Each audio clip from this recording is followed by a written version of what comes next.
ළමයා දෙයියෝ දුන්නා නම් දෙයියෝ වගේ ඉන්න එපයි. කොහොමද යකෝ සුමනයා වගේ උනේ? ඉතින් ගමේ හැමෝම කියන්නේ සුමනේ අයියා දෙයියෙක් වගේ කියලානේ. ඕකගේ ඔළුවට ගහපන් යකෝ. මාව අල්ලපන් වරෙන්. මචං ගිලාර පොඩ්ඩක් හිටපන්. බිසව කිව්වා යුද්ධයට යන ගමන් රීලෝඩ් එකක් දාන්න කියලා. අමතක වුණා. වසල හමාරයි. රාවණ. යන ගමන් මට කමියුනිකේෂන් එකෙන් රීලෝඩ් එකක් දාගෙන යනවද බං? මල්ලි. මොකද ඔච්චර හදිස්සි? හදිස්සි පික්මී ඩෙලිවරි එකක් සර්. මොකා වුණත් කමක් නැහැ. ලයිසන් එක ගන්නවා. තාම එල්බෝඩ් පදින්නේ බොසා. අඬන්න එපා මල්ලි. කෙල්ල ඔහොම තමයි. උඹට මේ හංසි අක්කා ඉන්නවා. මල්ලි WhatsApp ඉන්නවද? මහාන වෙන්න ඕනි කියලා මට බූත් ඒවා තියපු නෙත්මි. නංගි නේඩා අර ළමයෙක් වඩගෙන යන්නේ. ෂෙහන් අයියා අශ්වයේ ඉන්න පැකට් එක අරන් ඉක්මනට එයි නෙමා. අතරේ ලස්සන කොල්ලෙක්ව අල්ල ගන්න ඕනේ. බබාව පොඩ්ඩක් දෙන්න.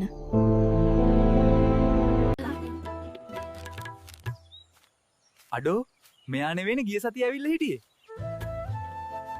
මට A level කරන්න ඕන කියද්දි සල්ලි කියලා බලන්නේ නැතුව තාත්තා software engineering course එකක් කෙරෙව්වා. දැන් තාත්තා පෙරනවා මම බෙදනවා. අයියේ ඔයා වැඩ කරන්නේ ගරාජ් එක නේද? කොහොමද දන්නේ නංගි? ජැක් ගහන විදියෙන් තේරුණා අයියේ.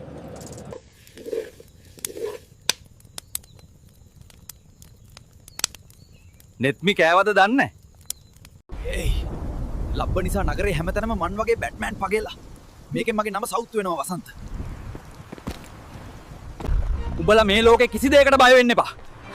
හැබැයි ස්කූටර් පදින කෙල්ලොන්ට බය වෙයන්. උන්වත් දන්නේ නැහැ උන් කොහෙද යන්නේ කියලා.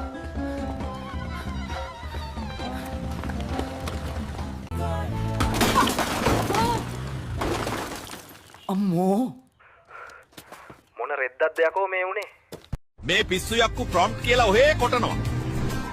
අපි එපැයි මේවා කරන්න. අනේ ඔව් අප්පා. මුන් කියන ගේම් ගහන්න ගිහිල්ලා මේ පේන ටිකක් නැති කරගන්න තමයි වෙන්නේ. රෙද්ද ටෙක්නොලොජි මෙව්වා. ආයිබෝන්. ඔයාගේ නම මොකද්ද? මගේ නම නෙත්මි. කවුද ඔයාට මෙහෙම කරේද? මේ බඩේ ඉන්න ළමයාගේ තාත්තා කවුද? මලිත් අයියා තමයි මේ බඩේ ඉන්න දරුවගේ තාත්තා. කොහෙටද බං අපි බහින්නේ? පීක් බහිමුද? ෆැක්ටරි බහිමු බං. පීක් බහැලා කන්න වෙන්නේ. අනේ මන්දා.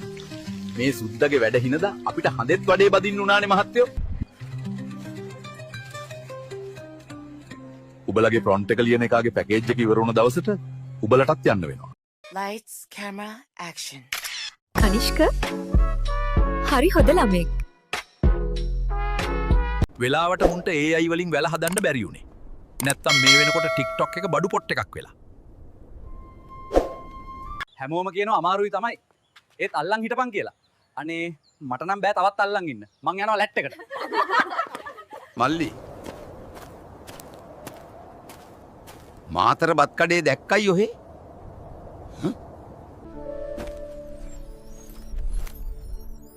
හද මත ඇති මාතර බත් කඩයට සාදරයෙන් පිළිගන්නවා. ඔයාලා දන්නවද? හොටු කෑවට නෙත්මි කියන්නේ මැනිකක්. හොද වෙලාවට උඹලට ප්‍රෝ වර්ෂන් එක ගන්න සල්ලි නැත්තේ. නැත්තම් ඒකේ පරිප්පුව කන්න වෙන්නේත් අපිටනේ.